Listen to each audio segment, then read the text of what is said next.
thing relating to the genre of the novel. The thing that I am going to identify and to focus upon in this lecture is that the genre of this novel is Gothic novel. This novel is a Gothic novel. Of course, we can analyze the novel from other perspectives, but for this year, I am going to examine this novel as a Gothic novel, okay? So first of all, we are going to elaborate on the definition of the Gothic fiction.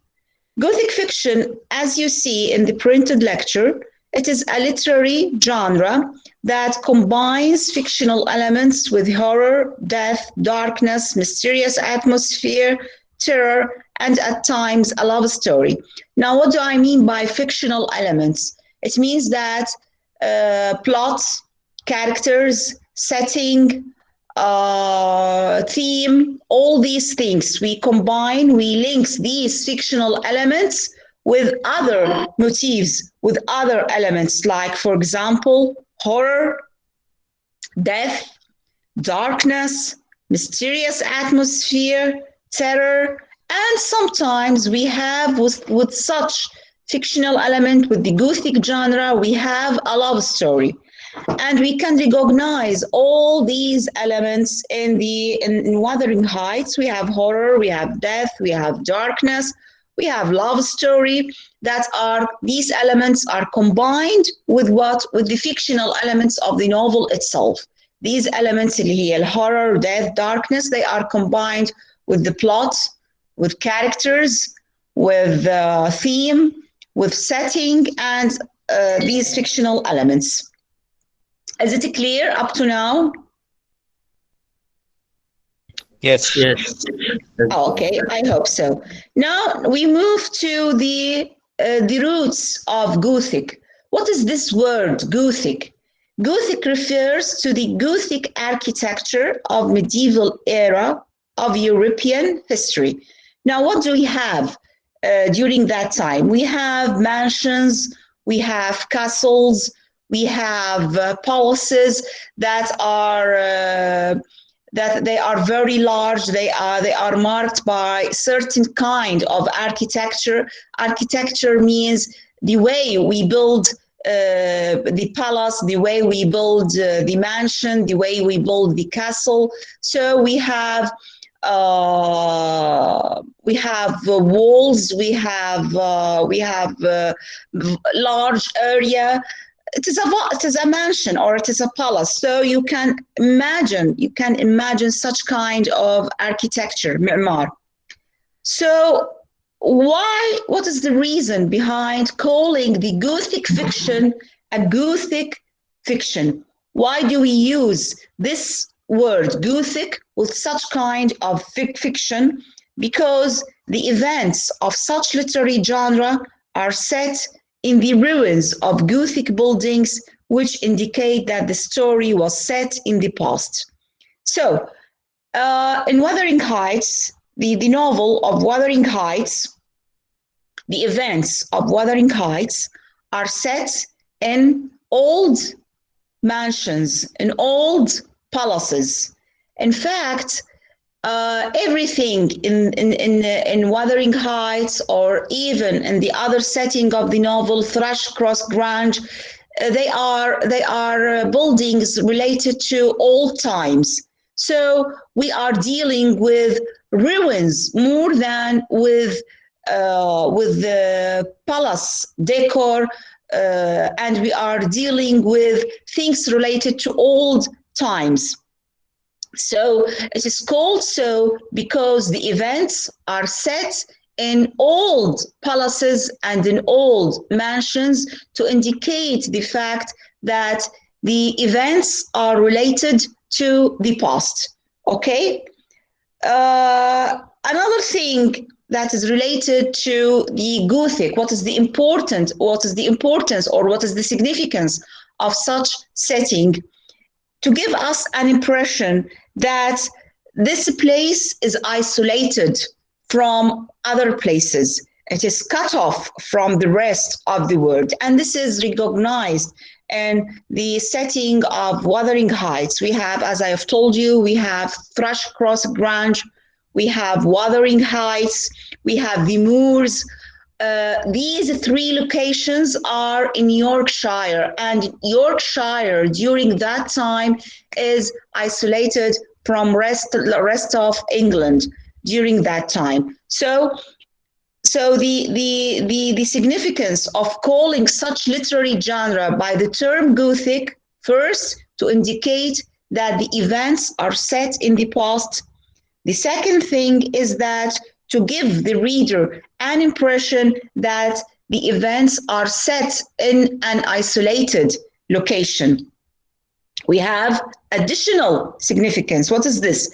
Such setting serves as a mirror of the characters and the plot lines of the story. When we are dealing with, for example, the Moors or Wuthering Heights is described as a wild place. So such wild place mirrors the type of characters that we are going to deal with. We have the main characters, for example, Heathcliff and Catherine. They have wild personality, just like the place they are living in. Their wild characteristics are related to the wild atmosphere of Wuthering Heights.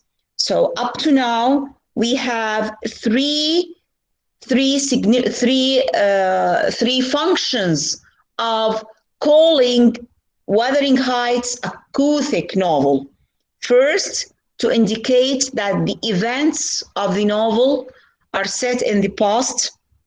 Number two, to give an impression that the events are set in an isolated location, and thus the characters are isolated also. And the third function, to mirror, to reflect such kind of setting reflects or tells us something about the manner, about the personality of the characters. That's why we call Wuthering Heights in particular a Gothic fiction. And that's why we call Gothic fiction in general by this title. Is it clear up to now? Yes, Doctor. Yes. Okay. What else do I have? Now, let us move to the Victorian culture and the way the Victorian culture. Yeah, Mish'an, you are Mish'an? Yes, excuse me, before moving to the next part.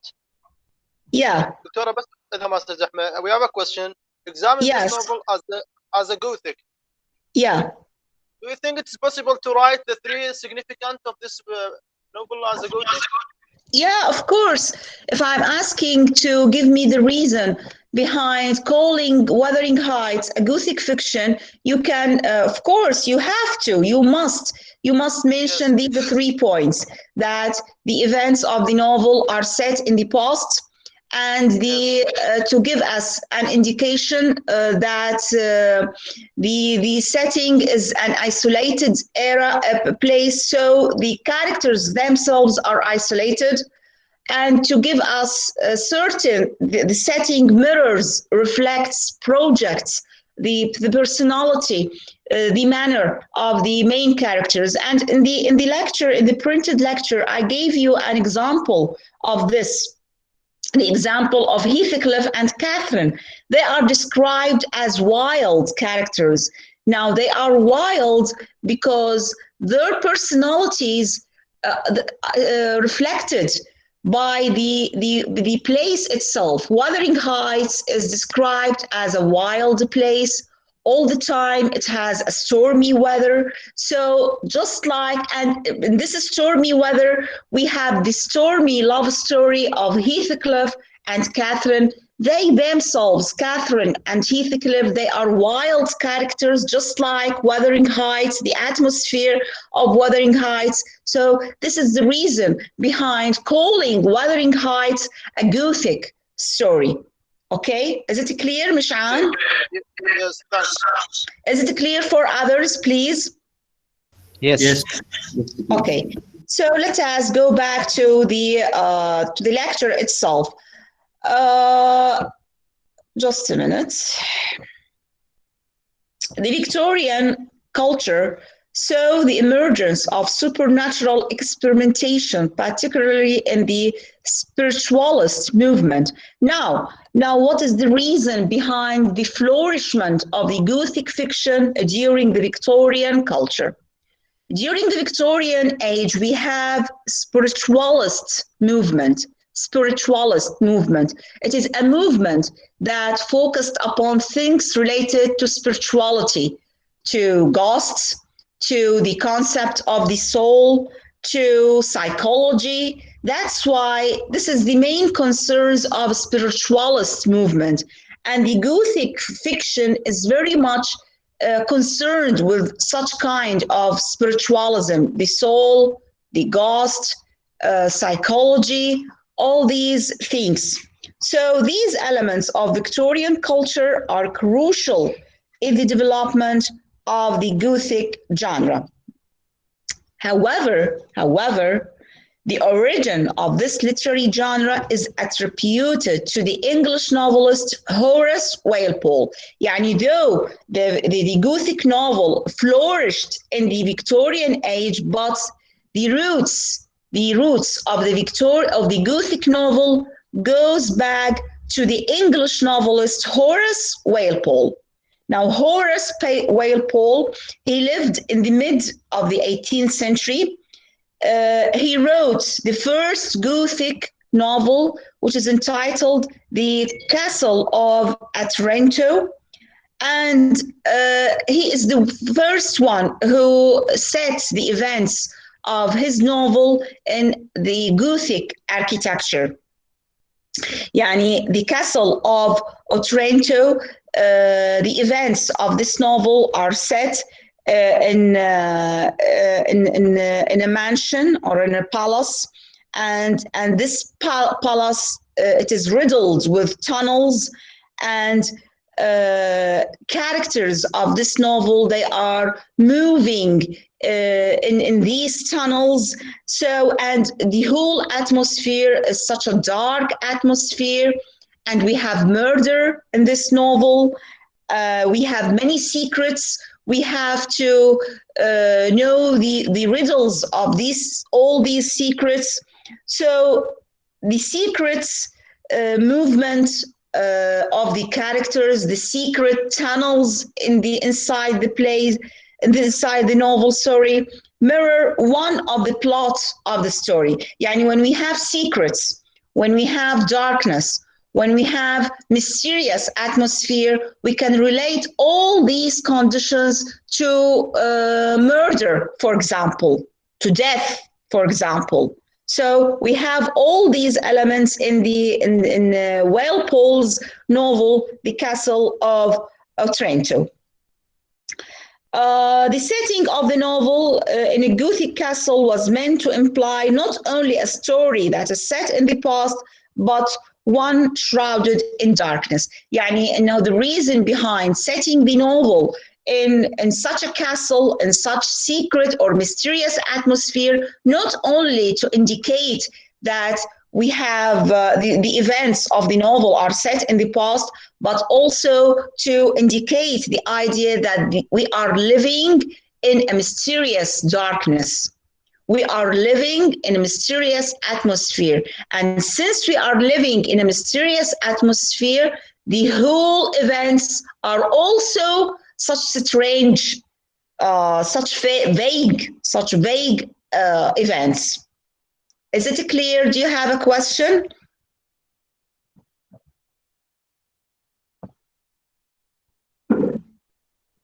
Please, if you have a question, raise your hand.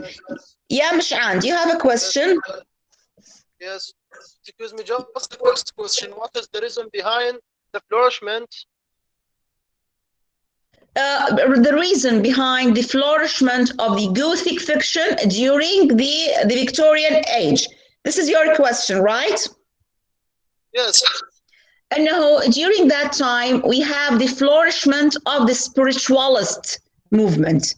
From the name itself, from the title itself, spiritualism.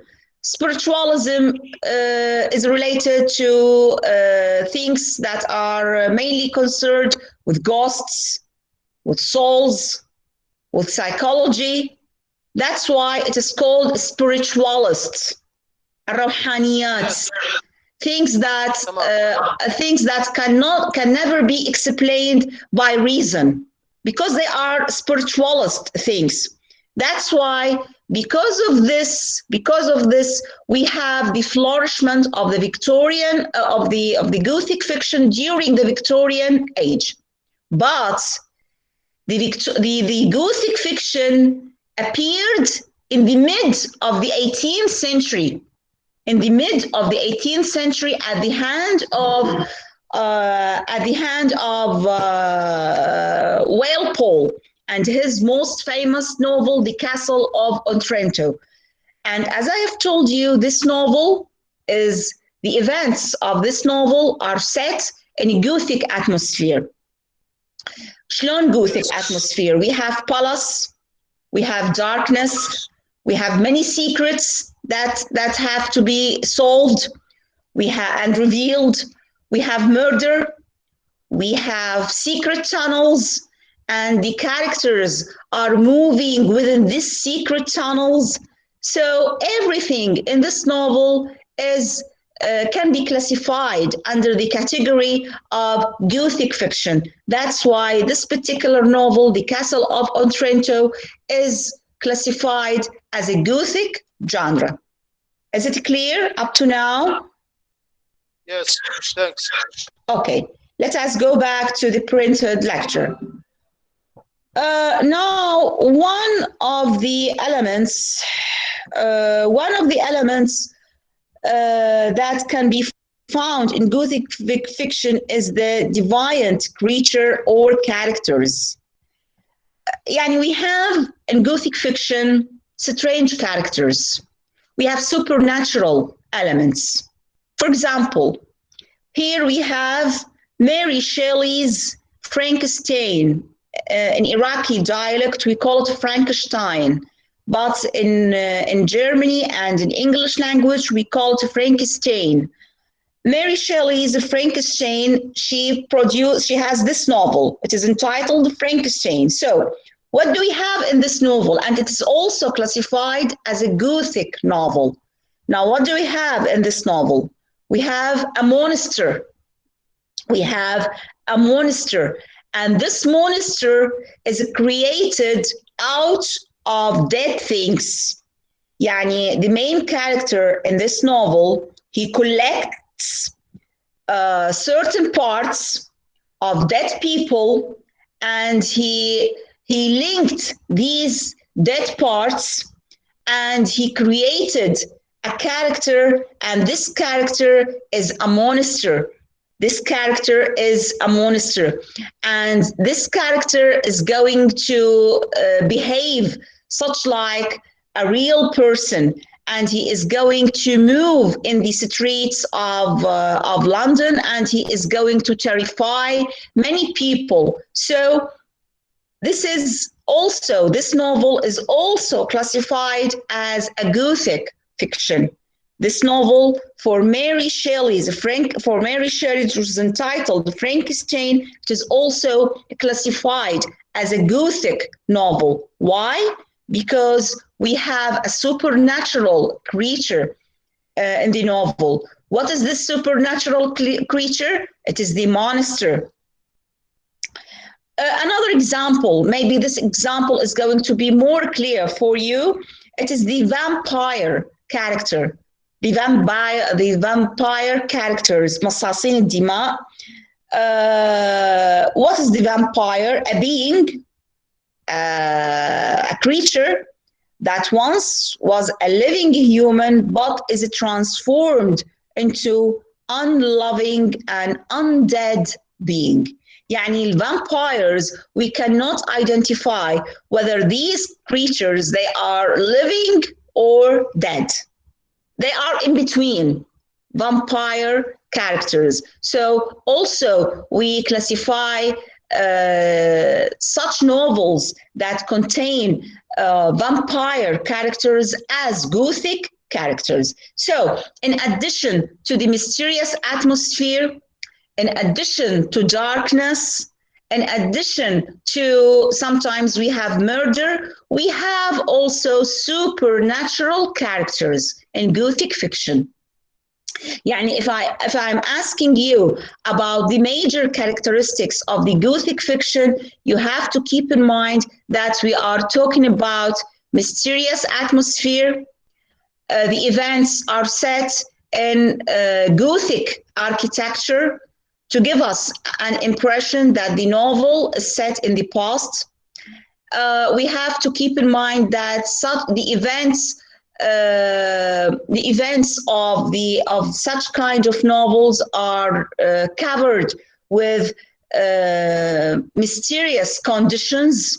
Sometimes also we have murder.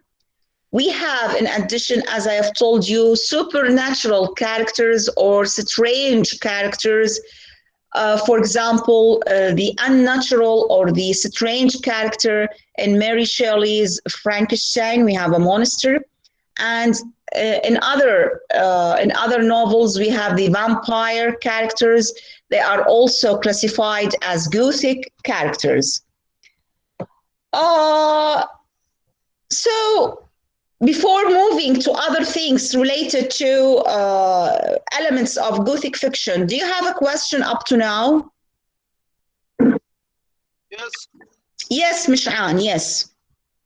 Excuse me, can I consider the last part about the monster like the ghost of Heathcliff at the end of the novel, or Catherine ghosts? No, we do not have Heathcliff's ghost. In fact, we have Catherine's ghost. No, we have only one ghost in Wuthering Heights. That is the ghost of Catherine, the main character, the heroine of the novel. Yes. Okay, I'm going to elaborate on this point right now. Just wait. Yes. Okay. What else do we have in addition to monsters, in addition to vampire characters, in addition to dark atmosphere, murder, mystery, secrets, all these things? We have images of haunting, uncanny. Haunting, it means the way we are possessed by the appearance of ghosts. Haunting, we said that we are haunting by a ghost.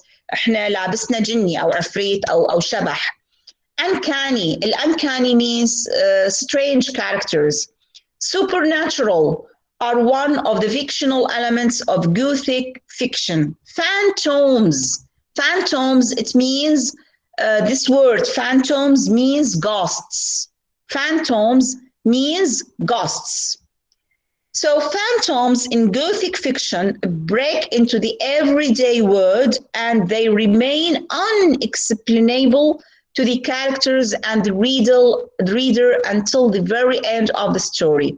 So we cannot justify their appearance. The appearance of phantoms, the appearance of ghosts, the appearance of uncanny, supernatural creatures. They delve deeply into our daily life and we cannot justify their appearance because they are related to spiritualist tendency, rawhaniyat. We cannot all the time interpret such spiritual tendency. Yani sometimes we cannot understand why do we certain things why do we see certain things in our dreams. We do not have interpretations because such things are related maybe to things that we witnessed in the past. We do not know. So in Wuthering Heights, Catherine's ghost and its story, they resembles the burden of the past and the return of the oppressed. And what do we mean by the burden of the past? The burden of the past. When we are going to deal with the love story of Catherine and Heathcliff, when we are going to deal with the problems that faced such love story and the way Catherine died, and the way Heathcliff feels sorry for her death, we are going to know that this is the burden of the past. This is the way Heathcliff has certain burden inside his heart. And this burden returns now and then to remind Heathcliff of his old love story with Catherine. So the ghost of Catherine is a burden. شنو burden? A burden inside Heathcliff's mind. He feels that he is responsible for her death. He feels that he is the one who has to be blamed for her death. Though she made him suffer in the past, but at the same time, he himself made Catherine suffer. And we are going to recognize all these things when we read the novel together. So what do we have in the novel? How can we prove that Wuthering Heights is a Gothic novel? It is one of the reasons, or one of the evidences, is Kathy's ghost, Catherine's ghost. Another example about ghosts, phantoms, and supernatural, it is in Henry James' novel, The Turn of the Screw. In The Turn of the Screw, we have two children, and they are possessed by the evil spirits of the dead maid and the caretaker. So in Gothic fiction, we have characters who are possessed by the ghost of dead people. Is it clear? Yes, Doctor. Yes, I hope so. When examining a work of Gothic literature, it is important to keep in mind the realist foundation of the genre. While the themes presented and events portrayed in Gothic literature may be largely unrealistic, the genre is meant to be understood in a very realistic sense. What does this mean? It means that, yes, we have mysterious atmosphere. Yes, we have supernatural elements. Yes, we have darkness. Yes, we have melancholic atmosphere also. But at the same time, we have other things that we can find in our daily life, in reality. For example, poverty and richness, the struggle between different social classes, love story, child labor. All these things are related to the conditions of the Victorian era. So we can say that Emily Bronte, she is dealing with realistic conditions in such Gothic way. Okay, the portrayal of events in Gothic fiction is meant to make the reader feel as if those exact events could easily happen to them. Yani we have the love story of Catherine and Heathcliff. It is a very normal love story that can happen every day, at any time. It is the love story of the rich girl and the poor man. And this poor man, he feels that that his beloved is superior to him. That's why he goes to the town or to the city in order to make a fortune, in order to be equal to her, in order to deserve her. So we can deal with such love story at any time. As I've told you, we have a class distinction. We have many events of the novel that we can find in our daily life. Though we have supernatural elements, though we have mysterious atmosphere, but we can never deny the fact that this novel has many realistic events. Is it clear? Yes, So in this lecture, in this printed lecture, in this particular printed lecture, I want you to focus upon the every paragraph that is written in this lecture. Why? Because in every paragraph, I gave you certain information. For example, in the first paragraph, we define what do we mean by Gothic fiction. Yes, you're right. And we said, why do we use the word of Gothic? What is this word Gothic? And we said later on the function of Gothic architecture or Gothic location. Then we talked about the roots of the Gothic fiction. And I gave you certain examples from English literature about the Gothic fiction. For example, I referred to Mary Shelley, Frankenstein. I referred to Henry James, The Turn of the Screw. I referred to the first Gothic fiction, that is The Castle of Otranto by Horace Walpole. So all these are examples, alongside, of course, Wuthering Heights. All these are examples of the Gothic fiction. Okay, do you understand? And of course, we discussed the main elements or the main characteristics of the Gothic fiction. We have mysterious atmosphere, we have darkness, we have secrets, we have murder, we have sometimes love story, we have phantoms, and we have realistic events. Is it clear up to now? Yes. Yes. So may I move to the other printed lecture? Up to now, you don't have a question. Please feel free to ask me about anything. Excuse Yeah. me. Do you have enough time? What do you want? آخر فقرة الفقرة الأخيرة about the burden of the past. Could you use this point as the fourth point by referring to the examen? The burden of the past. The burden of the past. Okay. Concerning, for example, Heathcliff, the love story between Heathcliff and Catherine. Okay. Okay. Catherine suffered much because of Heathcliff, and Heathcliff suffered much because of Catherine. In the middle of the story, we are going to, Catherine is going to die, okay? And Heathcliff is going to feel that he is responsible for her death. He is going to feel that he is guilty because he made Catherine suffered. So this is going to be a burden inside his heart. So Adab al-Dhamir. Okay, so when she appears as a ghost,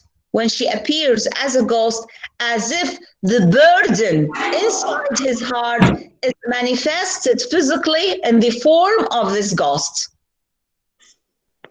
Excuse me, doctor. Yes, Mazen. Does it mean that there is revenge and fairness? Yeah. In this novel, we have revenge.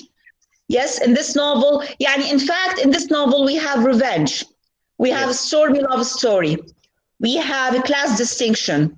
We have child labor.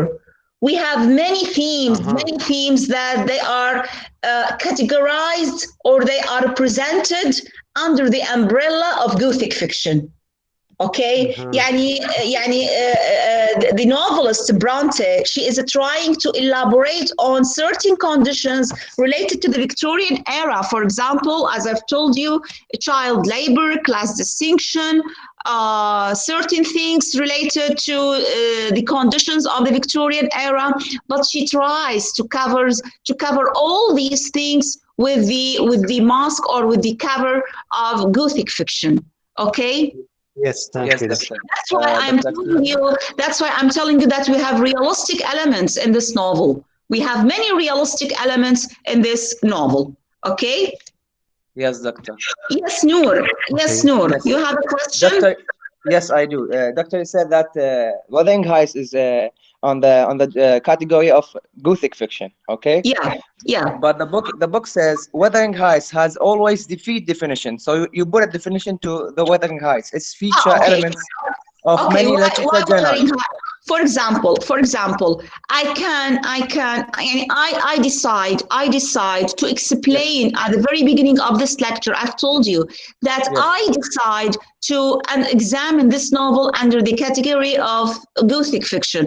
But this does not mean that we cannot examine this novel according to other perspectives. For example, I can examine the novel according to the theory of Marxism. I can examine this novel according to the theory of trauma. I can examine this novel according to other perspectives. Yes, this novel rejects certain definition, but at the same time, it is up to the reader. It is up to his choice how does he want to examine this novel. So me as a guide, I decide that I want to examine this novel as a Gothic fiction. Especially Miss Shema, and last year she examined the novel according to psychological perspectives. So I keep in my mind that you are going to go back to the lectures of the previous year and you are not going to prepare anything. That's why I decide to deviate from the path of Miss Shema and to present something that is different from her. Okay? Yeah, it is so clear. Thank you, Doctor. Okay, more questions, please. You don't have a question? Shall I move to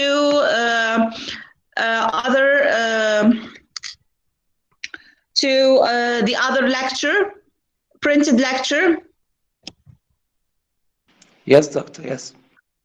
Yes, just a minute. Just a minute. Let me, I want to share مشاركة العرض. Just a minute. Now we are going to move to the cultural context of Wuthering Heights. And we are going to elaborate on certain things related to the cultural background of the novel itself. Okay.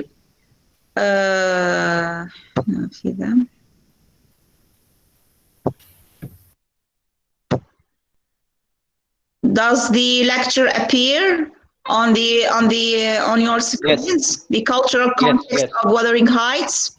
Yes, Doctor, yes. Okay. Does it appear properly or مقلوبة؟ لا عدلة دكتورة. Okay, that's good. Now let us move to the cultural context of Wuthering Heights. The events of Wuthering Heights are set in 1901 and the 30 years prior to that date. If you open the first page of chapter 1, you are going to notice this date. Right from the very beginning of the novel, the novelists gave us this date, 1901. Sorry, 1801. Okay? The first thing that we are going to read in chapter 1, the date, 1801. In fact, and we are going to go back to the 30 years that precede this date. يعني أحداث الرواية حدثت أو أنه تبدأ في 1801 لكن هي it is in the form of flashbacks. We will go back to 30 years earlier to that date. Now, what do we have? England during that time. How was England during that time? At that time in England, the Industrial Revolution was underway and the British society began to change. Industrial Revolution was underway. It means that during that time, they are waiting for this revolution. Industrial Revolution is going to change everything in England. And because of this change, the society during that time is going to be changed as well. So when Emily Bronte wrote the novel in 1847, the effects of this change were being seen in the rise of the middle class and the beginning of the shift from old money to new money.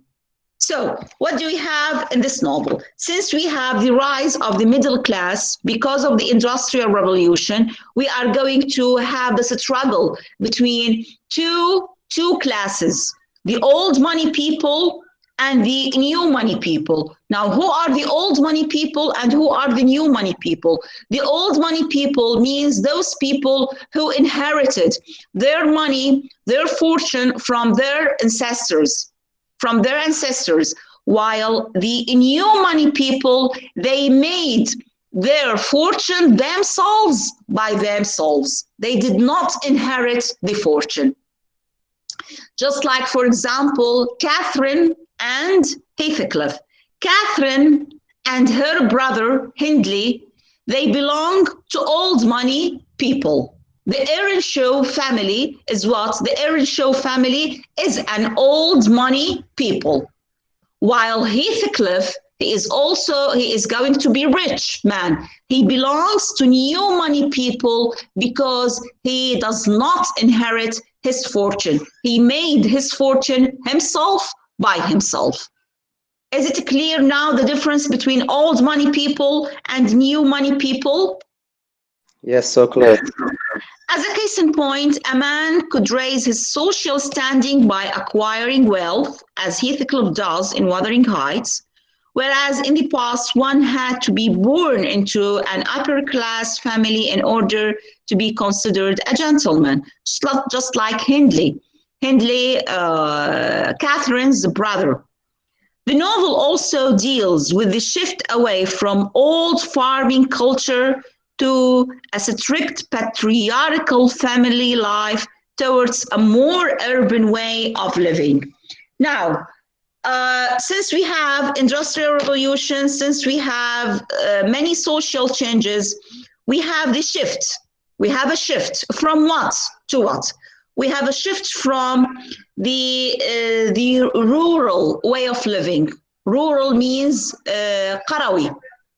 The rural way of living, there is a shift from the rural way of living to the urban way of living. الurban هي عكس الrural المدنية المتحضرة. So there is a shift from rural way of living to urban way of living. Concerning the patriarchal family, it means what? It means that the father, he is the only one who makes the decision in the family. Women have no rights to make decisions. The father figure, he is responsible for everything concerning decisions.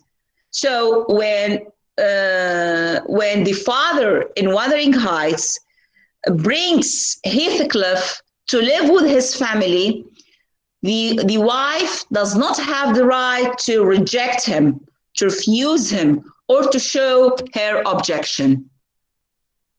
We are going to elaborate on this when we read the novel itself. Okay. Just a minute.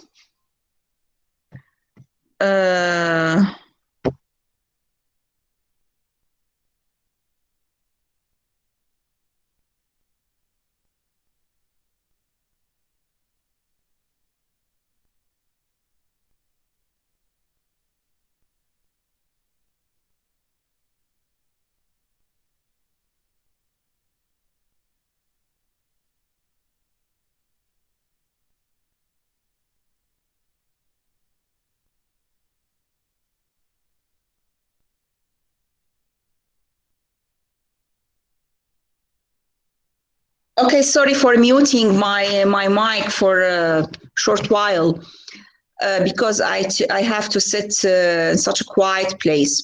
Okay, let us go back to the lecture itself.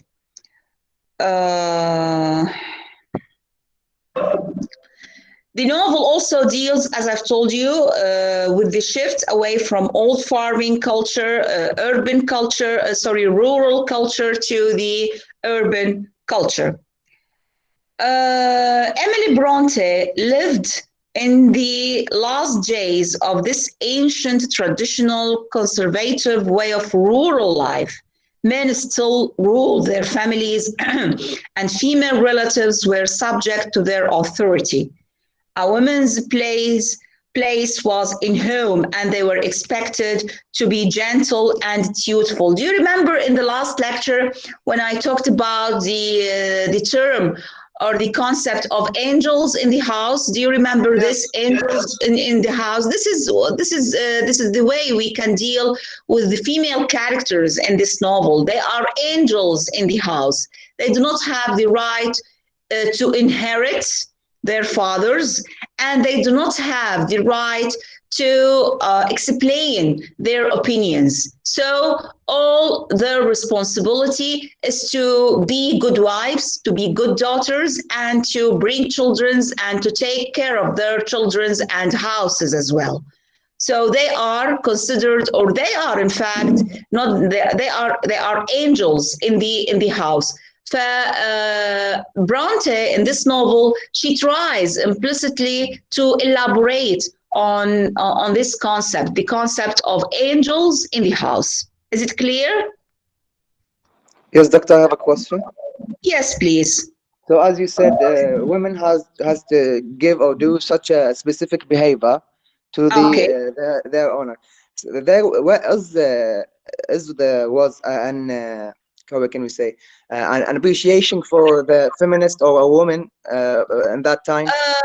يعني male characters during that time, they thought that they are appreciating female figures. They thought that يعني قريرات في البيت اقعدوا ربوا اطبخوا وتزوجوا, that's it. Don't make decisions, don't bother yourself with such things, but you have to specify yourselves to confine your duties to these two things, to nurturing children and to be good wives. Okay? Thank you, yes. يعني تقدر تقول they thought, male characters, they thought that it is such an appreciation. They are appreciating them because they detach them from the problems. لكن the feminist movement during that time, يعني it rejects this notion totally. Excuse me? Yes, Mish'an. Could I use this point, the main point of the changing from nothing to educated people by the women? يعني you cannot say that they were not educated. No, they have private tutors. In fact, they were not allowed to go to universities, to schools, because they have a private tutors. معلمين خاصين, مدرسين خصوصي يجوهم للبيت يدرسوهم ويقروهم. يعني you cannot say that they are uneducated or illiterate. No, they know how to write, how to read, how to speak more than one language, how to play piano. They are familiar with different types of literature, with many poets, with many novelists, and so on, with different branches of sciences, but they are not allowed to go publicly or to, for example, they were not allowed to have jobs. They were not allowed to publish their novels, for example, under their frank name or open names. This is the point. This is the point. Yes. Yeah. More questions, please? Thanks. Okay. So, the cultural context of Wuthering Heights shapes the lives of the characters. Heathcliff's, now we are going to see how male characters in the novel, they have the right to impose their own perspectives, their own ideas, their own actions upon their family, upon the rest of the family. For example, Heathcliff's arrival at Wuthering Heights and his adoption into the Earnshaw family is a sign of the times in which the novel was set. People were in many cases ill and dying, and sometimes spoke a strange, unintelligible language. These were, of course, refugees from the Irish famine. During that time, we have Irish famine, مجاعة بإيرلندا. So because of this, of course, we have poverty. And because of this, we have many poor people. And because of this, we have many orphan children. And because of this, we have child labor. So Heathcliff himself, as a child, he represents all these conditions. He represents the Irish famine. He represents child labor. He represents orphan children. He represents poverty, poor people. All these things are represented by the character of Heathcliff. All these conditions are implicitly represented or embodied in the character of Heathcliff himself. So when Heathcliff is introduced into the Earnshaw household, Mr. Earnshaw seems neither to understand nor to care how this strange young boy might affect his family. And you can imagine that the husband is bringing a child from the street, and he does not think about the way he is going to deal with his children.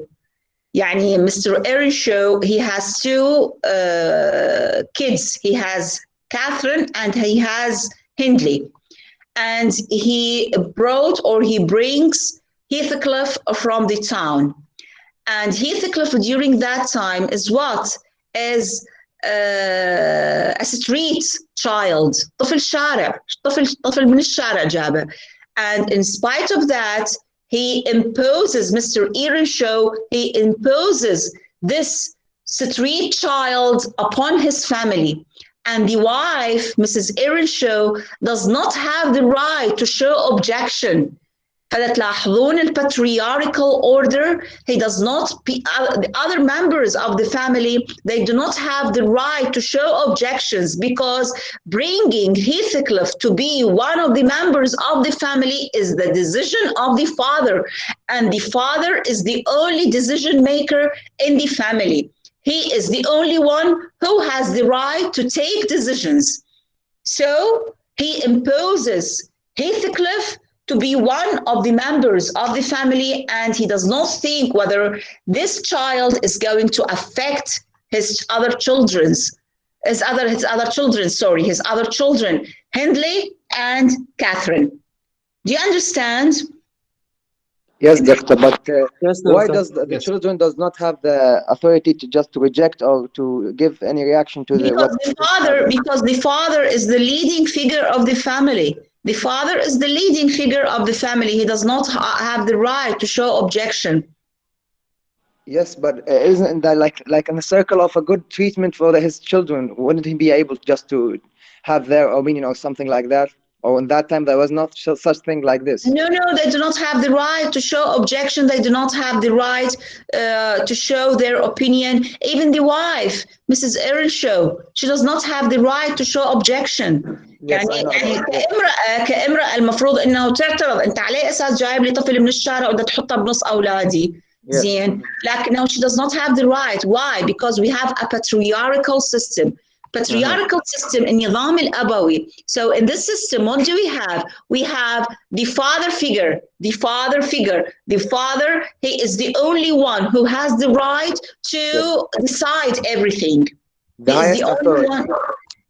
Yeah, he is in an authoritative position. He is the authoritative voice in the family. No one has the right to give opinion. No one has the right to show objection or refusal of things like that. Okay, so he imposes, the father, Mr. Earnshaw, he imposes Heathcliff upon the family. Okay. Yes, doctor. Yes. مهلوني ثواني، أعتقد تليفوني دا يدق، بس أريد أشوف منه. Just a minute. Take your time. Take your time. Oh, you just did me. Yes, what? Just wait.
بالله شباب من نكمل هذه الرواية.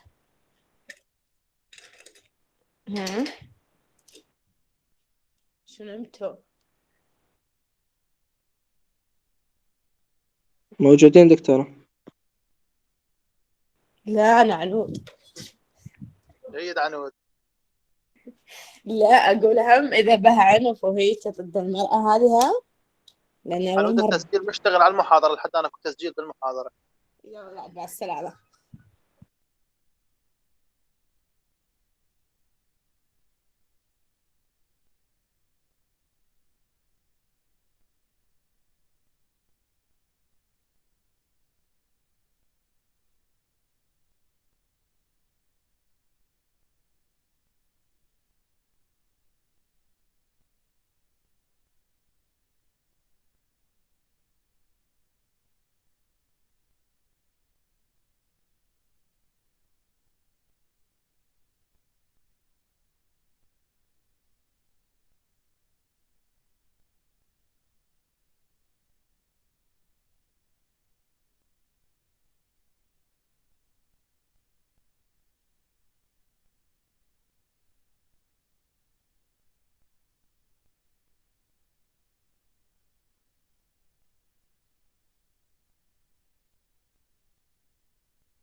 Okay, sorry for being late. Are you with me? Yes. Yes, Yes, Okay, doctor. Yeah. let us go back to our lecture. Now we are going to move to the setting itself. The events are set in a few square miles of Yorkshire moors. This isolated area alongside its harsh climate shape the novel's character. We are going to read certain things later on from chapter 1 and from maybe from chapter 2 and 3, and we are going to consider the first 3 chapters of the novel introductory chapters. In what sense? In the first 3 chapters of the novel, we are introduced to the characters, we are introduced to their backgrounds, we are introduced to the setting of the novel. Then later on, we are in the 4th chapter and the other chapters, we are going to deal with the events that happened with the characters. But the first 3 chapters, we consider them introductory chapters because I have told you we are going to be introduced to the characters, to the setting, to everything related to the manner, behavior, physical appearance of the characters, their motivations, all these things. So the setting at the very beginning, it is wild, and thus people are wild too. For example, Wuthering Heights is described as having a stormy weather. Now, because it has a stormy weather, this is reflected on the personality of the characters and on their love story. The love story between Heathcliff and Catherine is described as a stormy love story, just like the weather of Wuthering Heights itself. Their characters their characters are wild, just like the nature of Wuthering Heights itself. They are hard, tough, and suspicious of strangers. Mr. Lockwood struggles to understand them and is shocked by what he perceives as a rough language, brutality, and a complete absence of manners of polite society. In fact, I want to elaborate on a very important thing related to the setting of the novel.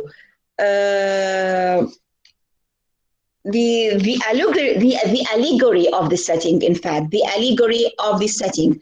Just listen to me carefully and listen to things that I am going to say concerning the setting of the novel. In fact, many critical or several literary critics theorized that the two contrasting states, Wuthering Heights and the Thrush-Crossed Grange, they suggest an allegory. You remember, in this novel, we have two important settings. We have two important locations. What are these locations? They are Wuthering Heights, where the Earnshaw family lives, and we have the Thrush-Cross Grange, where the other family live. So, in these two places are different completely from each other. In fact, they are in opposition to each other. Wuthering Heights is completely the opposite of Thrush-Cross Grange. Okay, so this has a symbolic meaning. Wuthering Heights sits high on the moorland. It is the land of storms, and people who live there are the untamed, passionate children of the storm. Now, Thrush-Cross Grange, which is sheltered in a green valley below, it is the land of peace and calm. So what do we have in Wuthering Heights? We have stormy weather. And its inhabitants, it's the inhabitants of Wuthering Heights, they have the same equality of Wuthering Heights. They are stormy, they are wild, they are impolite, uncivilized, barbaric. But in Thrush-Cross Grange, we have what? We have nice weather.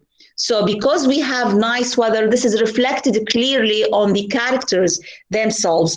And this place, the Thrush-Cross Grange, represent peace and calmness. So the natural home of this is the natural home of the peaceful people, the family Linton family. So there is a difference between the Earnshaw family and the Linton family. In this novel, we have two places, and we have two families, the Earnshaw family and the Linton family. Now, the Linton family is very much influenced by the calm, the weather, or by the nature of Thrush-Cross Grange.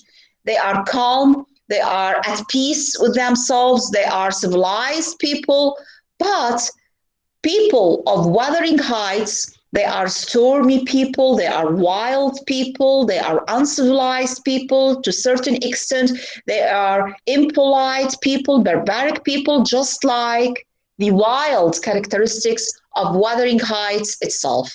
Do you understand me? Yes. Yes. Yes, that's So Thrush-Cross Grange stands for a word of order, of moral and cultural standards. Once again, Thrush-Cross Grange stands for a word of order, moral and cultural standards and manners, good manners. Wuthering Heights stands for disorder and a disrespect for conventional manners. When these two words are separate, each group lives in a kind of harmony. يعني when we separate Thrush Crossing Grange from Wuthering Heights, when we separate the Linton family that is living in Thrush Crossing Grange from the Earnshaw family that lives in Wuthering Heights, there is a kind of harmony. لأنه كل عائلة تعيش على طبيعتها وعلى صفاتها الخاصة وعلى الوفق الستايل اللي متعودة تعيش به. فأكو عندي شنو لما يكون منفصلين هاي العائلتين we have order. الديسوردر بهاي الرواية شو وقت صار؟ لما صار اختلاط بين العائلتين. لما صار الاختلاط بين العائلتين بين اللينتون family وبين الإيرنشو family, it means what? It means we have a mixture of two different worlds. The world of peace with the world of storm. The world of civilization with the world of uncivilization. So, as a consequence, we have what? We have disorder.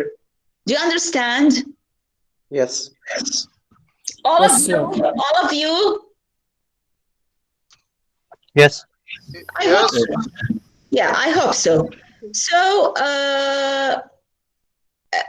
I'm going to read which paragraph? Which Next paragraph? paragraph. When Catherine and Heathcliff go to Thrushcross Grange to stay on the Lintons and are caught. Yeah, read it, Mish'an, please. Read it, Mish'an, please. Yeah. Sorry. Catherine is treated well once they realize that she is an Earnshaw, but they want nothing to do with Heathcliff and call him quite unfit for a decent house. Heathcliff has no hope of making anything of himself as long as he remains in servitude at Wuthering Heights. Catherine realizes this and plans to marry Linton so that she may use his money to rise his social standing. Yeah, go on. She tells Nelly that it would degrade me to marry Heathcliff now. She goes on to explain that they would be beggars with no prospects if they marry, but that with Edgar Linton's money, she will be able to aid Heathcliff to rise and place him out of my brother's power. Her plans come to nothing, however, as Heathcliff has overheard her saying that it would discard her to marry him. He disappears and only returns several years later when he has money and power. He goes to great lengths to take the Earnshaws and the Lintons' properties from them, and he does succeed. Okay. So what do we have here in this novel? I've told you that in addition to supernatural elements, in addition to darkness, to gloomy atmosphere, to melancholic atmosphere, we have a very important theme that is class conflict.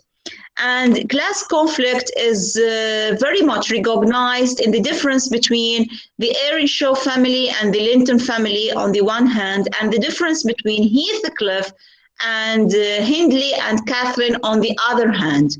Yani you have to keep in your mind that Catherine is an old money people, and she is in this sense, she is superior to Heathcliff. So she feels when she meets one of the children of Linton family, she feels that marrying Heathcliff is going to degrade her. She is going to lose her superior style.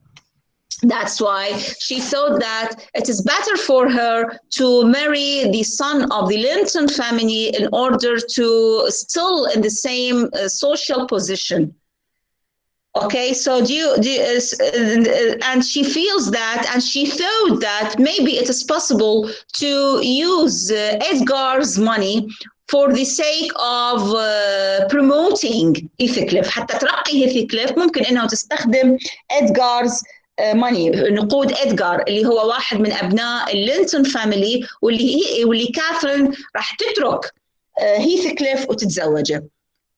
So in this sense we have what? We have class conflict. يعني لاحظوا إنه هاي الرواية, as I have told you, we have many themes related to the novel. For example, the patriarchal order. والpatriarchal order واضح when Mr. Earnshaw brought Heathcliff from the street and he imposes him on his family. بعدين عندي class conflict. الكلاس conflict واضح بالطريقة اللي علاقة كاثرين بهيثكليف. Catherine, she feels herself superior to Heathcliff. She loves him, yes, but she knows very well that he is inferior to her.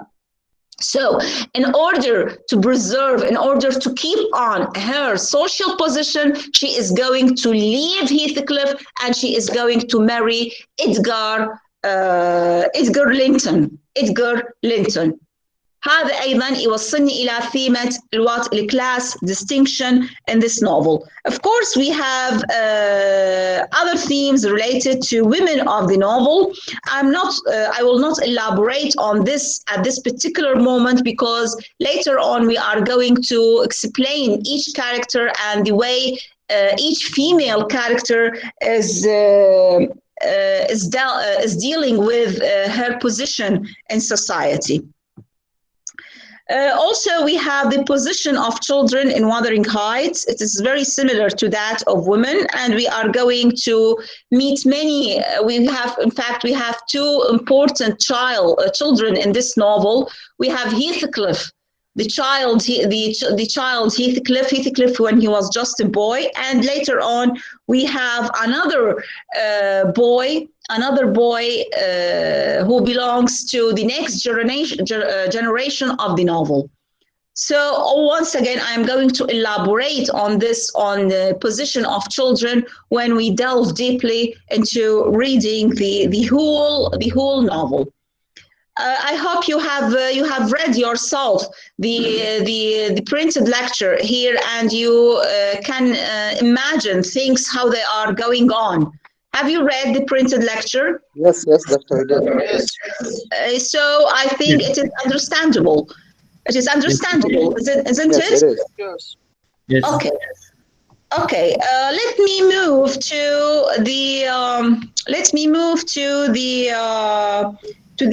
the diagram of the characters. But before moving to the diagram of the characters, I wonder whether you have any question.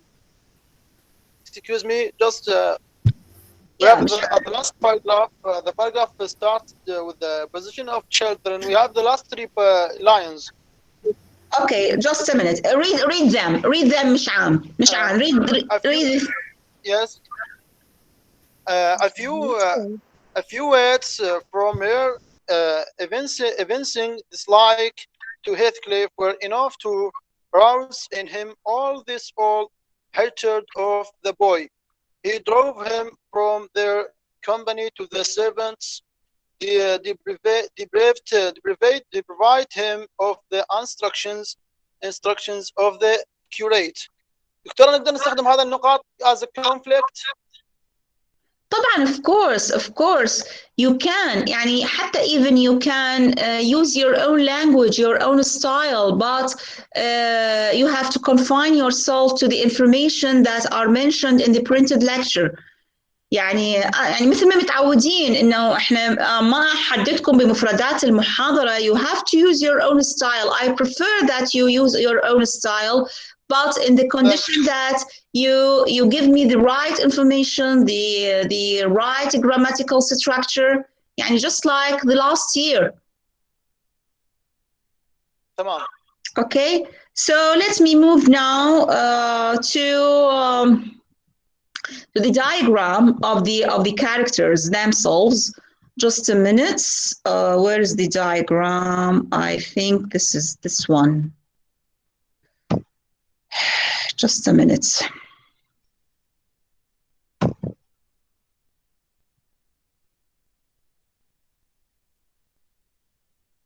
No, not this one. I guess this one.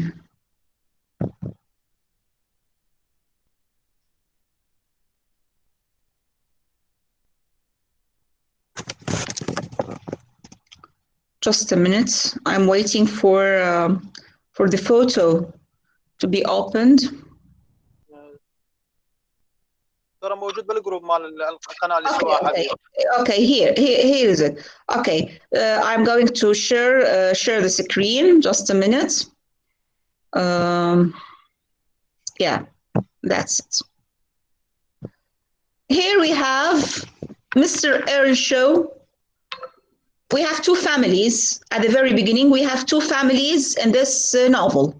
We have the Earnshaw family and the Linton family. هذا واضح. Two families. We have the Earnshaw family and the Linton family. The Earnshaw family lives where? Lives in Wuthering Heights. Wuthering Heights, yes. Linton family lives where? Lives in Thrush Crossing Ground. طيب نجي على Mr. Earnshaw and Mrs. Earnshaw. They have Hindley and Catherine. They have Hindley and Catherine. Linton family, they have Edgar وthey have Isabella. واضح؟ يعني الإيرنشو عندهم ولد وبنية واللينتون عندهم ولد وبنية. الإيرنشو عندهم هندلي وعندهم كاثرين واللينتون عندهم إدغار وعندهم إيزابيلا. واضح؟ واضح. طيب اللي صار إنه هندلي he got married from Francis and they have what? They have Harrington Earnshaw. They have Harrington Earnshaw. And we have Catherine and Edgar. They also got married and they have Kathy Linton. So we have two Catherine in this novel. We have Catherine Earnshaw and we have Catherine Linton. She is the fruit of Edgar and Catherine's marriage. Do you understand? Kathy or Catherine? كافي مختصر الاسم هي كافي اي مختصر اسم كاثرين هو كافي لكن هم الاثنين حتى نميزه بالدايجرام وحط سميت وحده كاثرين والثانيه كافي بس هم الاثنين اسمهم كاثرين. Dr. can we call Kathy Catherine the second or what? Yeah, you can call her Kathy the second. Yes, Kathy the second. We have Catherine the first and we have Catherine the second. لكن keep in mind that Catherine the first, she is the daughter of the Earnshaw family. لكن Catherine the second, she is the fruit of Catherine Earnshaw and Edgar Linton's marriage.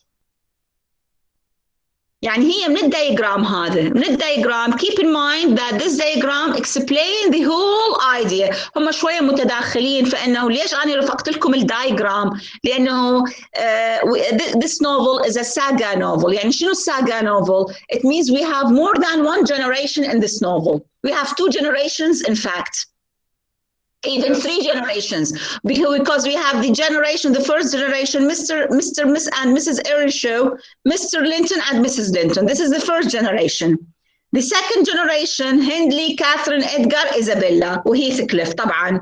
The third generation هم هاريتون وكاثرين لينتون ولينتون هيثكليف. Yes. Okay. طيب. خلوني هسه واضح بالنسبة لكم إنه هندلي راح أحكيها بالعربي. هندلي تزوج من فرانسيس. خلفوا هاريتون إيرنشو. زين. كاثرين وأدغار تزوجوا. خلفوا كاثي لينتون. إيزابيلا اللي هي أخت أدغار تزوجت من هيثكليف. وش خلفوا لينتون هيثكليف. واضح؟ يس زين. هذه الشخصيات اللي هي طبعا عندي شخصيات ثانويه اللي هي على سبيل المثال مستر لوكوود اللي هذا راح نشوفه بالشابتر الاول. عندي نيلي the narrator of the novel. And we have Joseph, the servant. Servant, yes. Oh. And I think we have Zila. Zila, she is also another servant. لكن الأساسيين هم these characters. And as I've told you, we have 3 generations. The Mr. and Mrs. Earnshaw, Mr. and Mrs. Linton, this is the first generation. Children of Mr. Earnshaw and Mrs. Earnshaw, they are Hindley and Catherine. Children of Mr. Linton and Mrs. Linton, they are Edgar and Isabella. Hindley got married from Francis, and they have brought Harrington. And Catherine married Edgar, and they have Kathy. Isabella married Heathcliff, and they have Linton. شو راح يصير طبعا خلال الرواية؟ إنه كاثرين لينتون تتزوج هيثكليف الابن. كاثي البنت تتزوج هيثكليف الابن. وياي؟ Yes, doctor, yes. لكنه هيثكليف الابن يموت، فنهاية الرواية إنه كاثرين البنت تتزوج هاريتون ابن هندلي، يعني تتزوج ابن خالها. ابن خالها.